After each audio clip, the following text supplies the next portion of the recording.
Grief plays such a big part in horror movies, I think, because it's something that we all sadly have to go through. There's a universality to it. It's one of it's a kind of taboo subject that nobody wants to talk about. You know, both in terms of our own mortality and losing people close to you. Horror, I think, is best when it's speaking to the things that we don't ever want to talk about in polite conversation. And grief is such a huge one that hangs over all of us that we never ever speak about.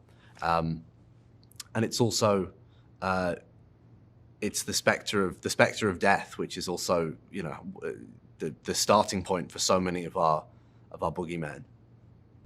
Realism is something that you kind of have to create your own version of in whatever horror movie you do.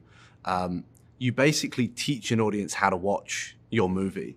So you start out, and if you're pitching everything at kind of zany Evil Dead levels from the beginning, then the audience is going to invest in that same way. They're going to feel like the world is a bit more flippant and a bit more cartoonish.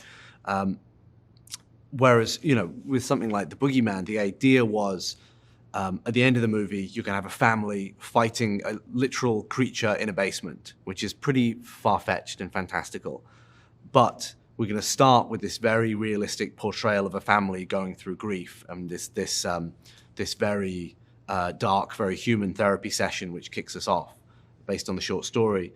And I wanted to kind of almost lull the audience into a sense of realism that was very grounded at the beginning of the movie, and then slowly, through kind of drip feeding our scare scenes, introducing the monster bit by bit, just as a thing that lurks in the shadows and is off screen, slowly, you know, almost like turn up the heat on the audience so that by the time we get to fighting the monster in the basement, it doesn't feel so far-fetched. It still feels like we're in base reality and this could happen to any of us.